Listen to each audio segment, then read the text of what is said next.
चलो भाई मैग्नेटिज्म शुरू करते हैं हम लोग। आज जो हम सबसे पहले शुरू कर रहे हैं वो कर रहे हैं आपका मैग्नेटिक इफेक्ट ऑफ करंट। कौन सा टॉपिक हम शुरू करने वाले हैं? Magnetic effect of current. वैसे तो अभी हम लोगों ने करंट पढ़ा नहीं है, लेकिन कोई बात नहीं। तो मैग्नेटिक इफेक्ट ऑफ करंट की जब हम बात करते हैं, आप लोगों ने 12th में सबसे पहले क्या पढ़ा था भाई मैग्नेटिज्म में? तो सबसे पहले हम लोग जो पढ़ते थे वो क्या होता था आपका? Biot-Savart law. Biot-Savart law. इसने क्या कहा?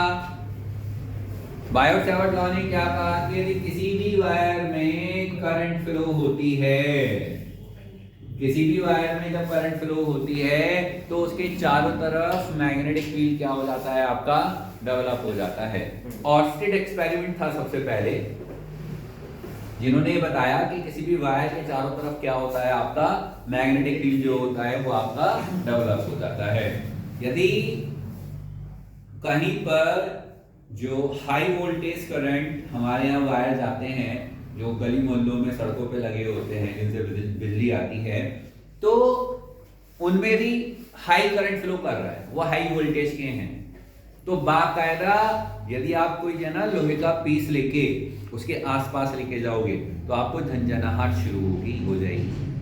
तो उसमें एक बेसिकली क्या होता है, वहां पर आपका मैग्नेटिक फील्ड क्या हो जाता है आपका? प्रोड्यूस हो जाता है। तो उसी के लिए सबसे पहला जो लॉ दिया गया वो क्या था? Bio-Savart law. तो इन्होंने क्या कहा कि जो मैग्नेटिक फील्ड है वो यहां पर वायर की एक स्मॉल लेंथ dl के डायरेक्टली प्रोपोर्शनल होता है। जो मैग्नेटिक फील्ड है वो क्या होता है आपका? dl के डायरेक्टली प्रोपोर्शनल होता है। यदि मैं आपसे कहूं यहां पर एक पॉइंट लिया मैंने आपका P, जिस पर मुझे मैग्नेटिक फील्ड कैलकुलेट करना है, उसकी dl से डिस्टेंस कितनी है? r है।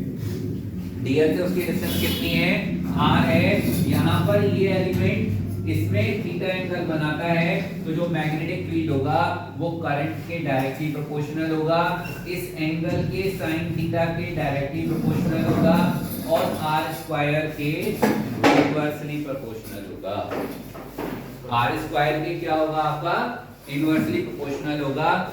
मैंने आपसे कहा कि यदि किसी वायर में करंट फ्लो करती है तो उसके चारों तरफ मैग्नेटिक फील्ड डेवलप हो जाता है। यहाँ पर एक वायर इनफाइनाइटली लॉन्ग वायर लिया, उसके नियर बाय में एक पॉइंट P है जिसकी डिस्टेंस r है, एंगल थीटा है, एक स्मॉल एलिमेंट dl की मैं आपसे बात कर रहा हूँ। तो जो मैग्नेटिक फील्ड होगा वो dl के डायरेक्टली प्रोपोर्शनल होगा, करंट के प्रोपोर्शनल होगा, एंगल के साइन के प्रोपोर्शनल होगा और r स्क्वायर के इनवर्सली प्रोपोर्शनल होगा। इन सबको हम जोड़ के लिख देते हैं तो फॉर्मूला बन जाता है क्या? dli sin theta upon r square. अरे यदि यहाँ प्रोपोर्शनल हटाते हैं तो एक कांस्टेंट आएगा, यहाँ जो कांस्टेंट आता है वो क्या होता है भाई आपका? Mu naught upon 4 pi into dli sin theta upon r square. हमारे पास एक फॉर्मूला बन जाता है। यहां पर म्यू नॉट क्या है? What is the mu naught? Mu naught क्या है? परमिएबिलिटी। परमिएबिलिटी ऑफ स्पेस और वैक्यूम और एयर आप इसे कह सकते हो। यहां पर परमिएबिलिटी ऑफ द स्पेस आपका होती है। इसकी यदि हम यूनिट की बात करें तो B की यूनिट वैसे तो बहुत सारी हो सकती हैं, लेकिन दो इंपॉर्टेंट यूनिट कौन कौन सी हैं जो हमें याद रखनी है? वो है टेस्ला। टेस्ला जो यूनिट होती है वो MKS में होती है। किसमें होती है? MKS में होती है। यूनिट ऑफ B को हम क्या कहते हैं आपका? टेस्ला। और टेस्ला किसमें होती है आपका? MKS में होती है। इसकी CGS में जो यूनिट है, CGS की यूनिट याद है किसी को? गॉस। CGS यूनिट क्या होती है आपका? गॉस। और वो क्या है आपका? 10⁻⁻⁴ टेस्ला आपका होती है। सही? इतनी बात याद रहेगी कि नहीं रहेगी? अरे जो ये बायोट-सैवर्ट लॉ है इसके बारे में बहुत सारी थ्योरेटिकल बातें आप लोग पढ़ते थे। ट्वेल्थ में जब आप पढ़ते हो बायोट सैवर्ट लॉ से रिलेटेड याद होगा, इसका हम कंपैरिजन करते थे कूलॉम लॉ से। ये आर स्क्वायर इनवर्सली प्रोपोर्शनल होता है, डायरेक्शन डिपेंडेंट होता है ना। और एक हम एक रिलेशन पढ़ते थे, आपका जो रिलेशन था वो क्या था कि जो C होता है वो क्या होता है आपका 1/μ0 एप्सिलॉन नॉट होता है। ये ऑलरेडी हम लोगों ने पढ़ लिया आपका एक बार। तो ये सारा का सारा डिस्कशन यहाँ पे अभी हम नहीं करने वाले हैं। मैंने कहा हम लोगों को अभी इस टॉपिक के, इस चैप्टर, इस फॉर्मूले के एप्लीकेशन सीखने हैं। हमें इस वाले फॉर्मूले के एप्लीकेशन सीखने हैं, यानी कि magnetic effect of the current के एप्लीकेशंस जो हमें सीखने हैं। तो इसमें सबसे पहले जो मैग्नेटिक फील्ड है वो एक कैसी क्वांटिटी है, वो एक वेक्टर क्वांटिटी है। कैसी क्वांटिटी है? वेक्टर क्वांटिटी है। तो भाई इसमें डायरेक्शन होगी। अरे इसमें डायरेक्शन होगी तो डायरेक्शन डिसाइड करना ही सबसे इंपॉर्टेंट यहां पर हमारे लिए रहता है। तो यदि मैं इसे वेक्टर फॉर्म में लिखूं तो कैसे लिखूंगा भाई? Biot Savart law. यदि मैं इसे मैग्नेटिक वेक्टर फॉर्म में लिखना चाहता हूं तो मैं क्या काम करूंगा? एक आर से ऊपर मल्टीप्लाई कर देता हूं और एक आर से नीचे मल्टीप्लाई कर देता हूं। तो यहां पर क्या आ जाएगा? IDL cross R upon R cube. तो यहां पर जो DL है वो वेक्टर फॉर्म में आपका प्रेजेंट होता है। तो DL और R यानी कि लेंथ, वायर की लेंथ जिसमें करंट फ्लो कर रही होती है, और डिस्टेंस R के क्रॉस प्रोडक्ट से हम लोग क्या निकालते हैं? आपका मैग्नेटिक फील्ड निकालते हैं। मैग्नेटिक फील्ड जो होता है due to a current carrying wire, वो हमेशा कैसा होता है? Cross product of the IDL into R होता है। क्या हमें क्रॉस प्रोडक्ट याद है किसी को? अरे क्रॉस प्रोडक्ट की बातें याद हैं? क्या याद है क्रॉस प्रोडक्ट की बातें? कोई खास बात याद हो डायरेक्शन से रिलेटेड तो बता दे भाई वंश। क्या कहता भाई प्रियांशु?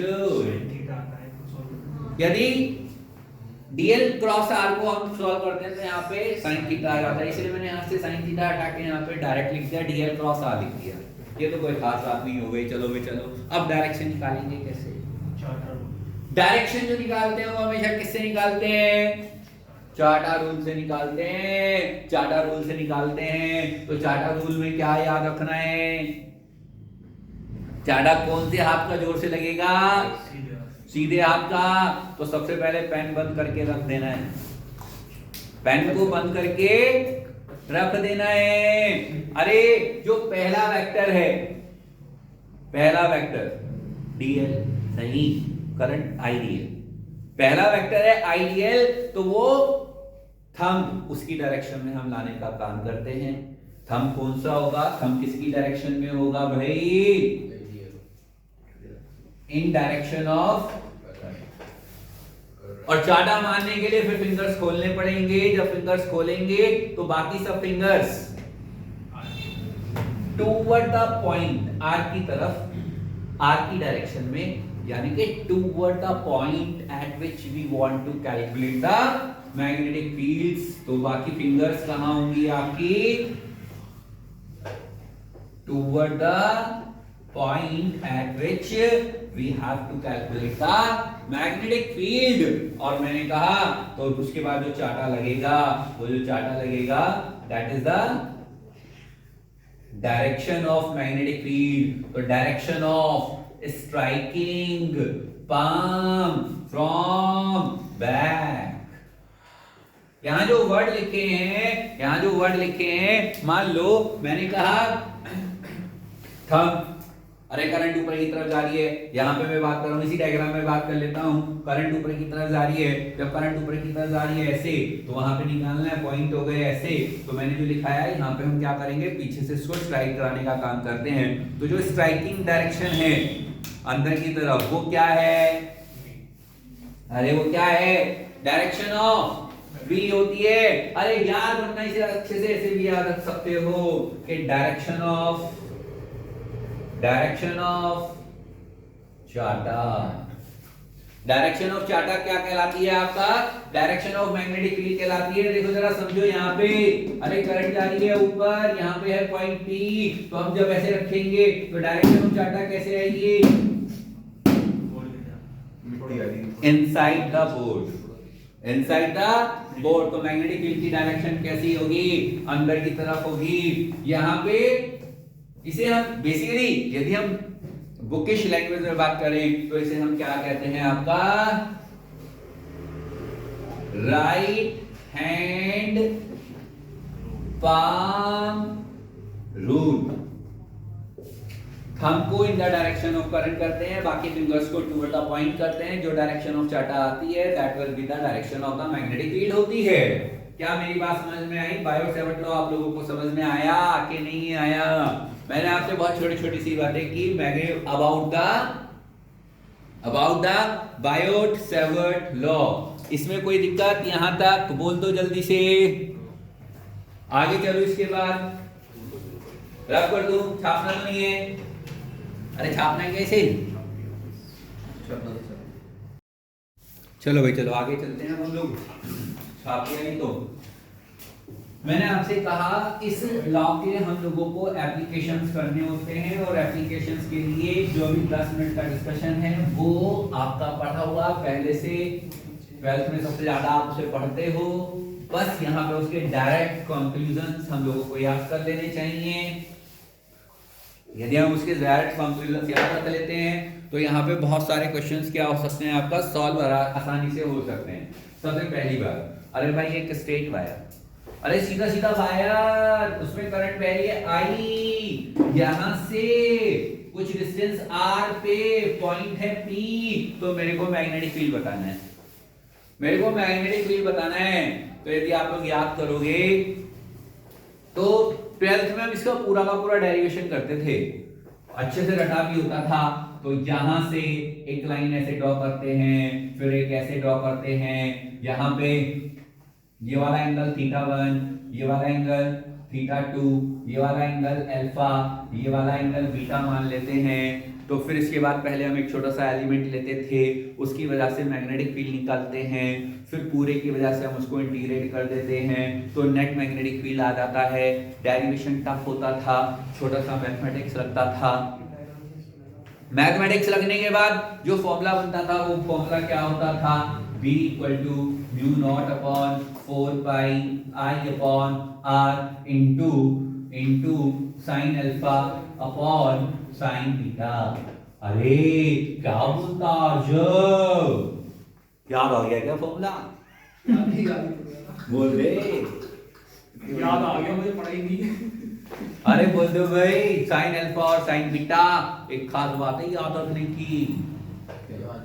इसका भाई भी एक वो याद नहीं करना, मैं लिख रहा हूं वैसे μ0 upon 4 pi I upon R cos θ1 plus cos θ2। अरे सही है, बोलो भाई कुछ बात समझ में आई क्या? क्या अंतर नजर आया तुम लोगों को? और आया कि नहीं आया? भाई मैं तो ऐसे पढ़ाऊंगा बस, हमें कोई कंफ्यूजन याद नहीं रखना है। तो ऑप्शन में ये भी आ जाता है वैसे याद रखना है। मेरी बात सुनो, मैं क्या बोल रहा हूँ, हम जो सीखेंगे ना हम ये सीखेंगे बस साइन अल्फा और साइन बीटा। अबे याद क्या रखना है, इसमें जो एंगल है ना वो सामने वाला ध्यान रखना, इस बात पे क्वेश्चन है। अरे यार कुछ पल्ले पढ़ रहा है कि नहीं पढ़ रहा है, या बस मैं अपने आप को ही समझा रहा हूँ? अरे अल्फा और बीटा सामने वाला एंगल है। अरे छाप बाद में लेना, सुन लो, ये तो 12th का काम है। छाप के क्या करोगे, पूरा बुकलेट में लिखा है। अरे अच्छा, ये तो सीधा सीधा तार था, मैग्नेटिक फील्ड हम लोगों ने निकाल दिया। निकाल देने के बाद अबे कॉइल आ गई, तार को मोड़ के कॉइल बना दी। अरे तार को मोड़ के कॉइल बना दी तो मैग्नेटिक फील्ड था इसके सेंटर पे, तब मैग्नेटिक फील्ड कितना, तो इसका भी डेरिवेशन करते थे। B = μ0 upon 2I upon radius मान लेते हैं R, तो R। थोड़ी सी बात इसकी और अभी बाद में बताऊंगा। अभी मैंने कहा अच्छा ये तो भाई सर्कुलर कॉइल हो गई, सर्कुलर कॉइल हो गई। तो मैंने कहा इसके बाद दो और एग्जांपल्स होते थे, एक होता था सोलेनॉइड और एक होता था टॉरॉइड। सोलेनॉइड, सोलेनॉइड ये क्या है, कॉइल है, ये क्या था, स्ट्रेट वायर है। अरे अभी सीक्वेंस में मत छापते चले जाना, बहुत कुछ बीच बीच में लिखोगे तो दुखी हो जाओगे, सारी राइटिंग कर जाएगी। मैं बता रहा हूं तुम्हारे से सोलेनॉइड। अरे सोलेनॉइड का जो मैग्नेटिक फील्ड होता था, यदि किसी को याद हो तो आप पढ़ते थे NIA, NIA नहीं mu NI, mu naught NI, mu naught NI।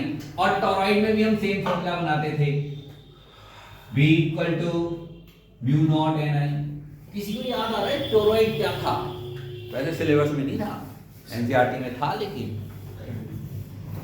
Solenoid क्या होता है? सोलेनॉइड तो होता है स्प्रिंग, और टॉरॉइड क्या होता है? क्या होता है? बोल भी बोल। स्प्रिंग का छल्ला, स्प्रिंग का सर्कल। देखो डायग्राम वायग्राम नहीं बना रहा, बिल्कुल अच्छे से है ना, याद रखने की बात ऐसा था। उसके लिए बाकायदा लिटरली डेरिवेशन करते थे। सोलेनॉइड के लिए डेरिवेशन मैं भी करूंगा, दो तरीके से करूंगा, बाद में करेंगे। लेकिन अभी सिर्फ फॉर्मूला मैंने आपको लिखा। सही मायने में मैग्नेटिक फील्ड की बात करें तो बायोट सेवर्ट लॉ और ये चार चीजें हमारे लिए कायदे में खत्म हो जाती हैं। वैसे चलेगा एक हफ्ते, चिंता ना करो आप। समझ में आ रही है मेरी बात? अभी पहली जो चीज सीखनी है वो क्या सीखनी है? ये दो, इस वाले फॉर्मूले को मेन, और ये इसका साथ में ही लगा। मैंने कहा ये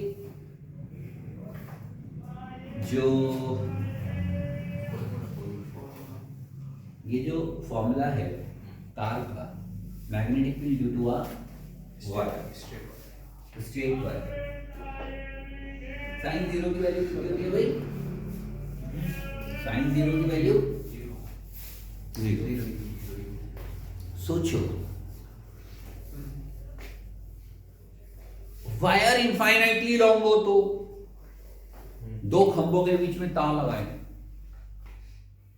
सही, और बिल्कुल बीच में। आगे कितने दूर है तेरे घर से खंभा? दोनों तरफ सोचो, अपने अपने घर के बाहर सोचो, दोनों तरफ, इधर भी 100 मीटर, इधर भी 100 मीटर है, इधर भी 100 मीटर, इधर भी 100 मीटर। अरे मैंने कहा इधर 20 मीटर, इधर 100, इधर 20 मीटर, इधर वो सही कह रहा है, मैं यही सुनना चाह रहा था। अब ऐसा मान लो इसके पड़ोसी का घर ले लिया आपने, तो इधर भी 60 मीटर, इधर भी 60 मीटर, अड़ोसी का नहीं लिया, पड़ोसी का लिया है। इधर भी 60 मीटर और इधर भी 60 मीटर, अड़ोसी पड़ोसी बता दिया था ना। तो वायर से 4 सेंटीमीटर दूर, चलो 5 मान लो, 1 मान लो, 1 मीटर मान लो, चलो यहां पे वायर सीधा जा रहा है और सिर्फ कुछ दूर। अरे सही के नहीं? वायर पॉइंट है यहां पे और वायर है वहां पे, तो ये वाली जो लाइन आएगी वो कैसी आएगी? लगभग पैरेलल हो जाएगी। क्या मेरी बात समझ में आ रही है कि नहीं आ रही है? समझो, ऐसे डायग्राम बना रहा हूं इसे, ये वायर है, यहाँ पे पॉइंट है, तो जब हम ऐसे खींचेंगे तो लगभग ये दोनों मिलेंगे कहीं दूर जाके, ऐसे।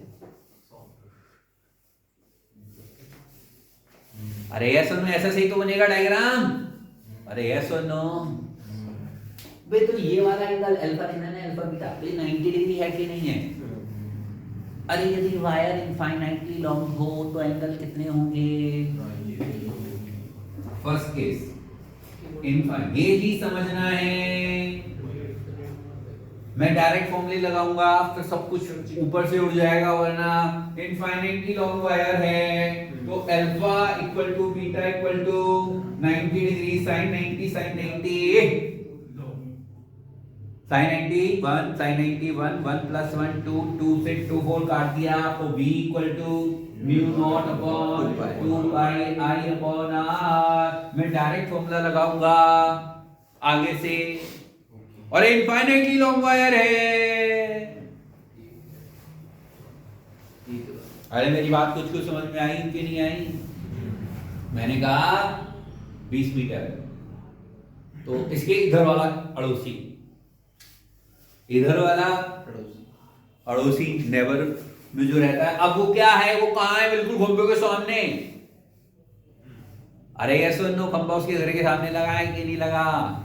यानी कि वायर है ये, यहां पे मैंने पूछा यहां पे बताओ, यहां पे तो इनफाइनाइटली लॉन्ग वायर है और दूसरे सिरे पे सामने है। अरे यस और नो, क्या बात फील आई कि नहीं आई? सेमी इनफाइनाइट लॉन्ग वायर, इधर से तो आधा तो सामने ही आ गया, यहां से तो इनफाइनाइट नहीं है, दूसरी तरफ लंबा है, इनफाइनाइटली लॉन्ग है। क्या मेरी बात समझ में आ रही है? सेमी इनफाइनाइट लॉन्ग वायर भी कह सकते हो, या at the one end of infinitely long wire कह सकते हो आप। आपका सेमी इनफाइनाइट का एक और केस बना देंगे, तो अभी से ऐसे ही रहने देते हैं। At the one end of the infinitely long wire, in words की इंपॉर्टेंस है, at the one end of infinitely long wire. अबे यहां पे ये वाला अल्फा कितना? अरे अल्फा कितना? और बीटा, तो बी इक्वल टू, यार कुछ कुछ पल्ले पड़ गए, बात की नहीं पड़ी हुई। अबे स्ट्रेट वायर की बात चलेगी, मैं डायरेक्ट फॉर्मूले लगाऊंगा, कहीं 2 पाई लिखूंगा, कहीं 4 पाई लिखूंगा, बच्चा कंफ्यूज हो, कुछ क्यों करते हैं अपनी मर्जी से। इसीलिए मैंने लिख के भेजा था कि नहीं, आज आपको समझ में नहीं आया तो magnetism will go away from you. अरे कुछ कुछ बात समझ में आ रही है कि नहीं आ रही है? Yes sir. मान लो जैसे कि हम इसके लिए जो एग्जैक्ट वर्ड है वो यूज कर लेते हैं कि अलोंग द वायर कर दूं तो, अरे अलोंग द वायर कर दूं तो, ओले वायर अलोंग द वायर यहां लिख रहा हूं मैं, है ना, अलोंग द वायर। अबे अलोंग द वायर का मतलब ये वायर है, वायर पे बैठ कर चढ़ गई ले, इसी में बता मैग्नेटिक या यहां खंभा खत्म हो गया।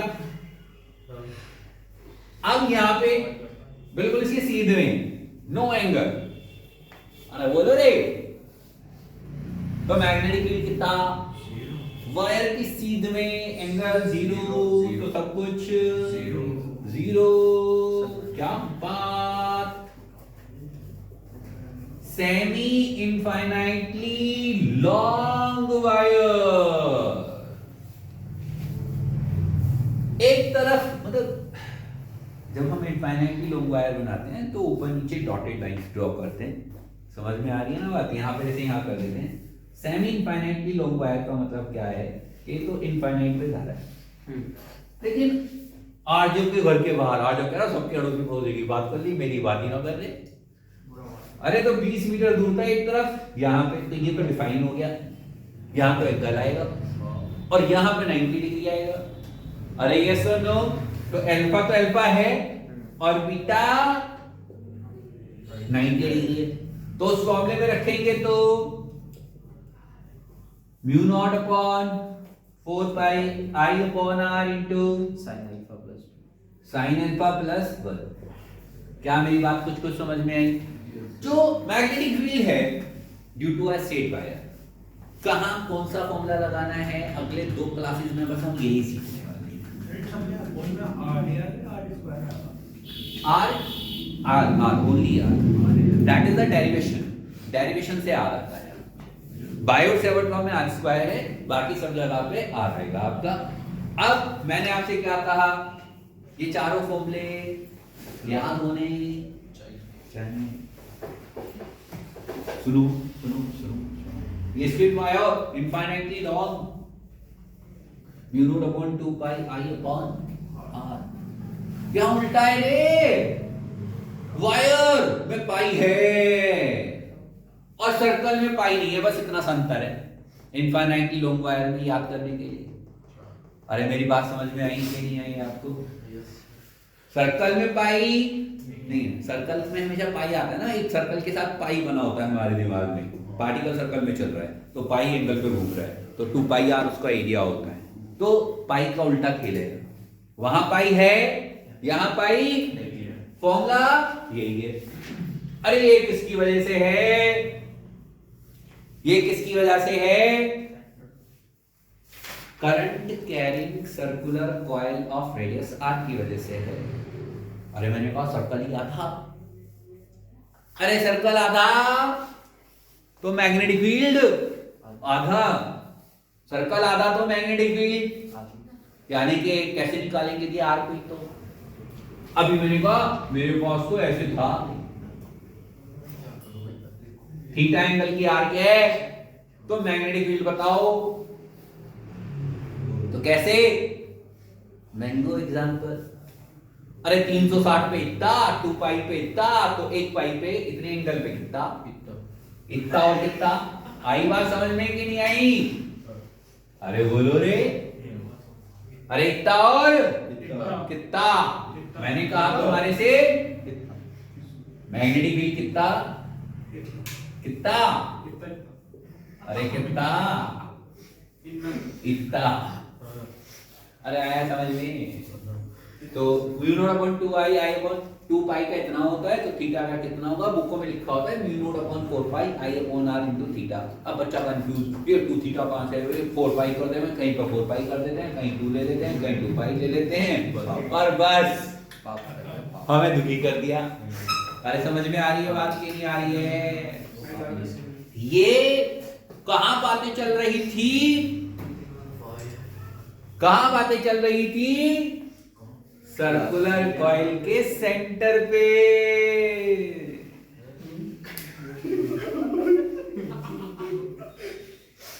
सर्कुलर कॉइल है उसके सेंटर पे। अब मेगा कहने लगी मैं तो सेंटर पे ना निकालती, मेगा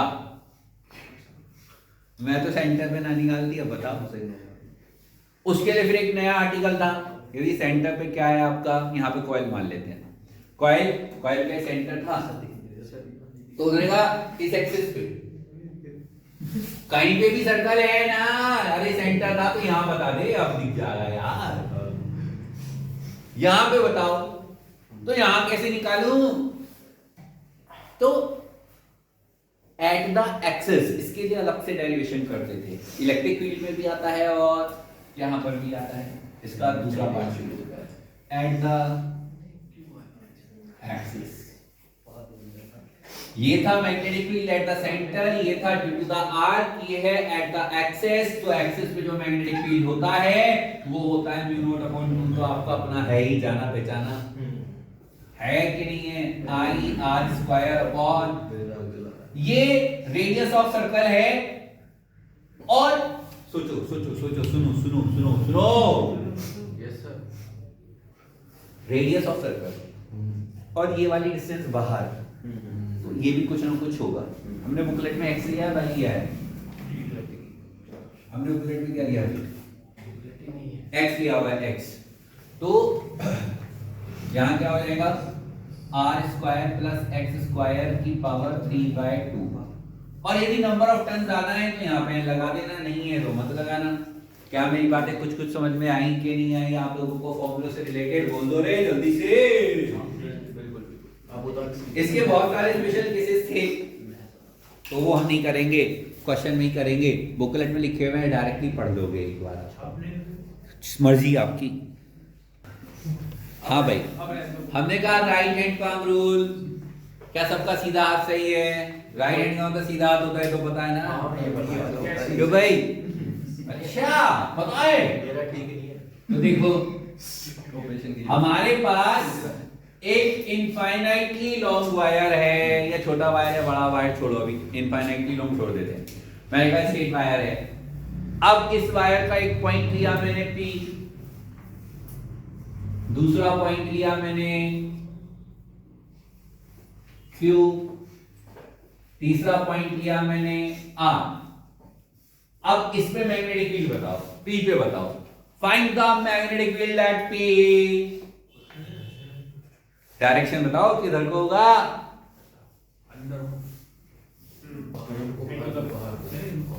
अरे क्या कहते तान्या, अरे क्या पढ़ा, पढ़ा कुछ नहीं पढ़ा। सर अंदर ही तो होगा। पहले होगा कैसे, सबकी बात में चुप रहोगे। आर पे बता, अंदर को अंदर को अंदर को अंदर। आर पे, आर पे बाहर की तरफ। क्यों होगा बाहर? ऐसे ऐसे चपाटी। जो थंब है वो कहाँ रहेगा? वो हाथ निकाल ले पॉकेट में से। थंब सबके हाथ नजर आने चाहिए मुझे। थंब कहाँ रहेगा? इन द डायरेक्शन ऑफ करंट। ये वाली फिंगर्स कहाँ रहेंगी? इन द डायरेक्शन ऑफ, अबे इन द डायरेक्शन ऑफ पॉइंट। वो कर लियो। तो सबके हाथ ऐसे रखे होना चाहिए पी के लिए। तो चाटा किधर लगा? अरे यस और नो? अरे आया समझ में। तो यहाँ पे अंदर की तरफ, जब कभी भी अंदर की तरफ बनाना होगा तो क्या करेंगे? क्रॉस। अरे यदि क्यू पे बात करेंगे तो जीरो, तो ये तो अलोंग द लाइन आगे जीरो होगा। यदि मैं क्यू पे बात कर, आर पे बात करूंगा तो बता भाई, बता इसको स्क्वायर में आ डाल दी।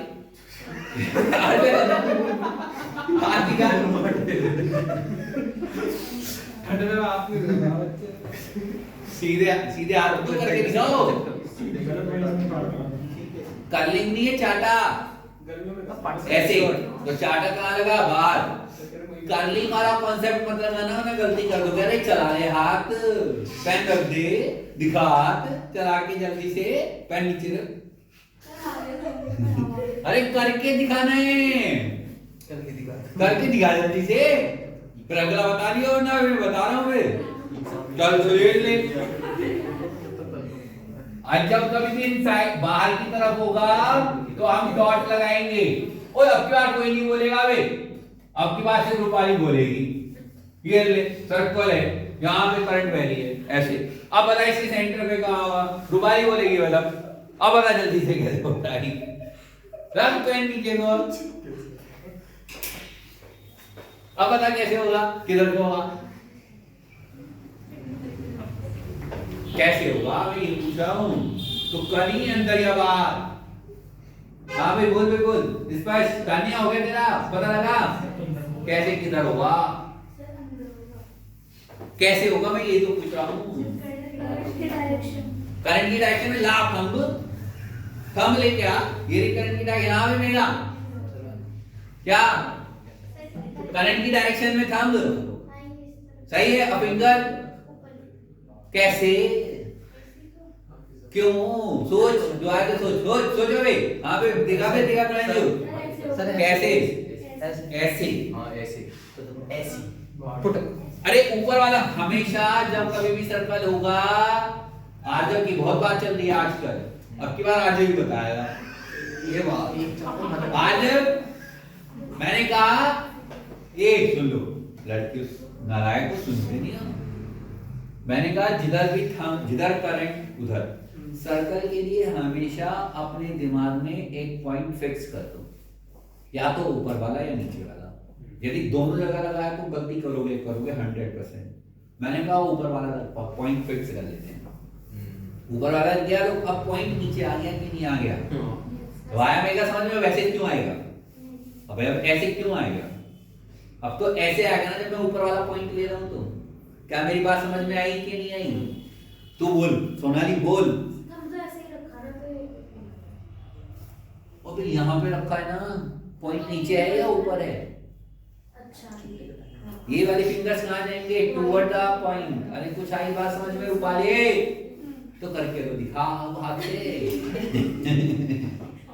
अरे कर ले तभी आएंगे समझ में, नहीं आएंगे शर्माओ मत ना। परसों से कैसे काम करना है हमें, मतलब परसों क्या पूरे मैग्नेटिज्म में यही चलेगा। जल्दी से करके दिखा बेटा। पैंट रख लीजिए, हद हो गई बिल्कुल यार। देख उसे भी रखा करके करंट जा रहा तेरे से। हद है बिल्कुल यार। मैंने कहा यहाँ पे बताओ, चलो बोल आ जाओ। यहाँ पे तो क्या है, बाहर की तरफ है, तो ये सर्कल लगा देते हैं तो कहा जाएगा आउटसाइड आ गया। अब यहाँ पे रूपाली बताएगी, आज जो बताएगा बता बेटा आ जाओ। आउटसाइड कैसे, हाथ दिखा कैसे,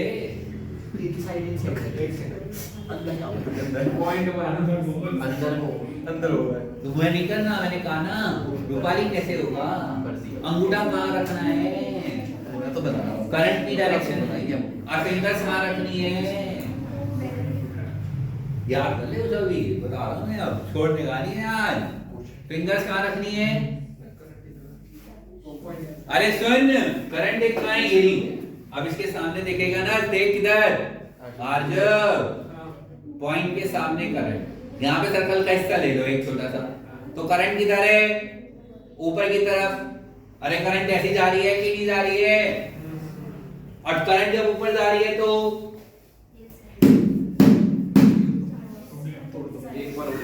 अरे कुछ पल्ले पड़ा, क्या कह रहा,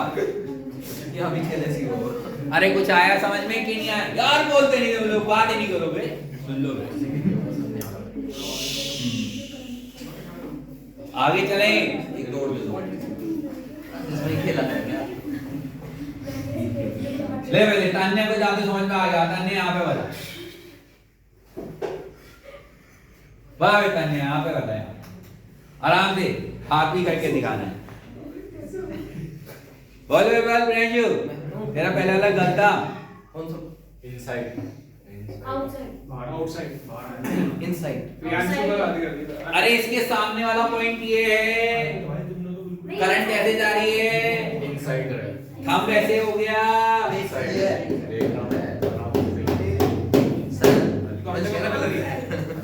क्या कह रहा है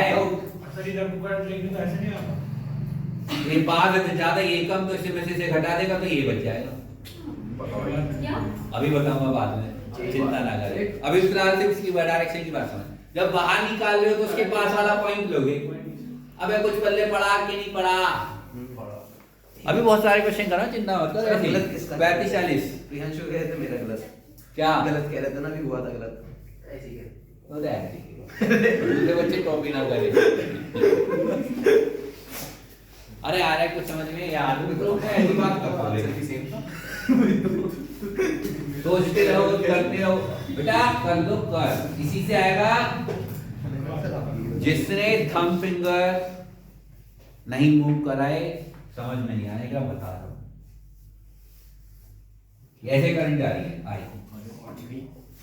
अब सेंटर पे किधर को, थंब और फिंगर्स होने चाहिए। जब सर्कल के अंदर पूछा हो तो ऊपर वाला पॉइंट लो, ऊपर वाला पॉइंट किधर को है, तो अंदर पॉइंट है नीचे की तरफ, सेंटर है नीचे की तरफ, डायरेक्शन आ गई अंदर की तरफ, तो हम किससे बनाएंगे, आपका क्रॉस से बनाएंगे। कुछ कुछ बात समझ में आएंगी या नहीं आएंगे, बोल दो भाई। अच्छा ये बात सही तो इनसाइड होगा ना, क्रॉस इनसाइड। इमेजिनेट करो, इमेजिनेट करो यार, इस पे ना थोड़ी सी फील लाने की जरूरत है, मन से, दिल की गहराइयों से फीलिंग आने की जरूरत है। यहां पे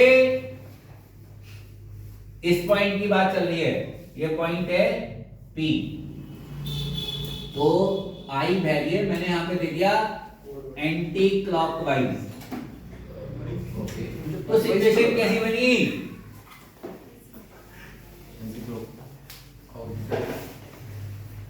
सर्कल बोर्ड पे बना देते हैं, ये रहा सर्कल, और एक्सिस पे पॉइंट है, सेंटर की बात नहीं चल रही, एक्सिस पे पॉइंट है।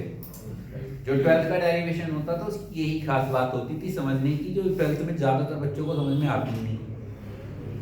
ये एक्सिस है करंट का क्लॉकवाइज, एंटी क्लॉकवाइज।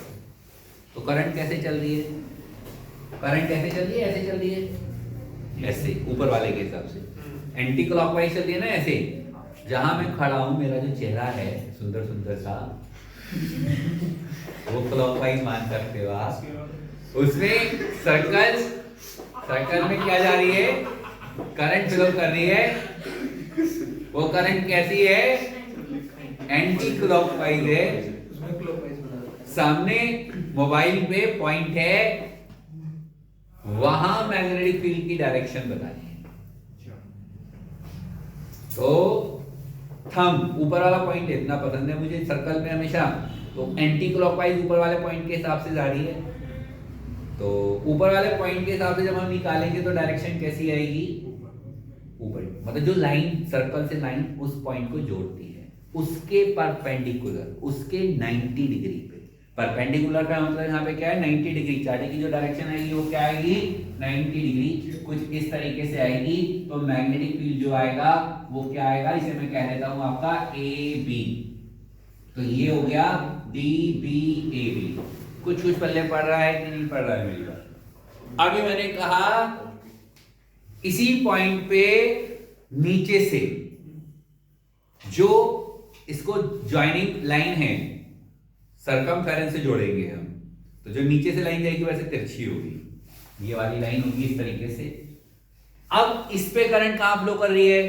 नीचे की तरफ। एंटी क्लॉकवाइज जैसे चल रही थी, तो नीचे से करंट कहां जा रही है?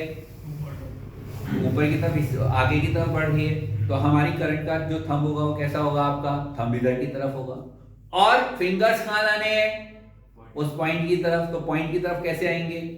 ऐसे। अरे कुछ बातें समझ में आई मेरी या नहीं आई? तो ये जो लाइन ज्वाइन कर रही है उसके 90 डिग्री पे चार्टा लग के लगेगा। तो यानी कि इसका जो मैग्नेटिक फील्ड आएगा वो कैसा आएगा? ऐसा। कुछ बात समझ में आई? यहां पे एलिमेंट ले लिया हमने सी डी। आप जब 12th में डेरिवेशन करते थे तो क्या करते थे? इन दोनों को रिजॉल्व करते थे। हमें बहुत सारी जगह पे जरूरत पड़ेगी, रिजॉल्व करेंगे, थीटा मान लेंगे, थीटा यहाँ से निकालेंगे और यहाँ पे cos थीटा और sin थीटा में से एक कैंसिल हो जाएगा, दूसरा जुड़ जाते हैं। तो नेट मैग्नेटिक फील्ड का हम फॉर्मूला बनाने का काम करते थे, जो भी हमने यहाँ पर ये लिखा हुआ है। क्या मेरी बात समझ में आई? डायरेक्शन आ रही है समझ में? कुछ नहीं आ रही है आपका? उसके बाद नेक्स्ट मैंने आपसे कहा कि अब ये ना माइंड के परसेप्शंस बनने शुरू हो जाते हैं वैसे के वैसे, तो थोड़ा सा बदल देते हैं। अभी मैं मैग्नेटिक फील्ड इधर उधर भेज रहा था, आगे अंदर या बाहर कर रहा था। अब की बार मैंने करंट अंदर भेज दी। ऐसे तार है, तार ऐसे है, करंट अंदर जा रही है। यहां पे मैंने आई लिख दिया। अब इस पॉइंट पे मैग्नेटिक फील्ड बताओ। तो ऐसे करेंगे। इस पॉइंट पे मैग्नेटिक फील्ड बता सकते, इस पे बताओ। चलो पहले यस हो गया करंट। करंट कहां जा रही है? अंदर। और पॉइंट है नीचे, तो मैग्नेटिक फील्ड की डायरेक्शन मेरी तरफ इधर की तरफ हो गई, आपका लेफ्ट की तरफ हो गई। क्या मेरी बात समझ में आ रही है? मान लो मैं यहां पे कहने लगूं तो करंट ऐसे, तो नीचे की तरफ हो गई। यहां पर मतलब आपके हाथ रोटेट होना चाहिए पैरेलल में। सर ये जो डॉट है तो बाहर की तरफ के लिए, क्या जो डॉट है तो बाहर की तरफ। हाँ ये सही कह रहा है, तो इसे क्रॉस कर देते हैं, अंदर की तरफ लगाएंगे ना। क्या मेरी बात समझ में आ रही है कि नहीं आ रही है? डायरेक्शन किसी भी केस में thumb in the direction of current सभी लोग रखेंगे ऐसे ही, फिंगर्स टुवर्ड द पॉइंट, ऊपर, इधर की तरफ, इधर की तरफ, इधर की तरफ। हाथ घुमाना है, चलाना है यार, जब चला के बता दे दो जी बाप रे यार। अभी अच्छा ये यहां बता दे।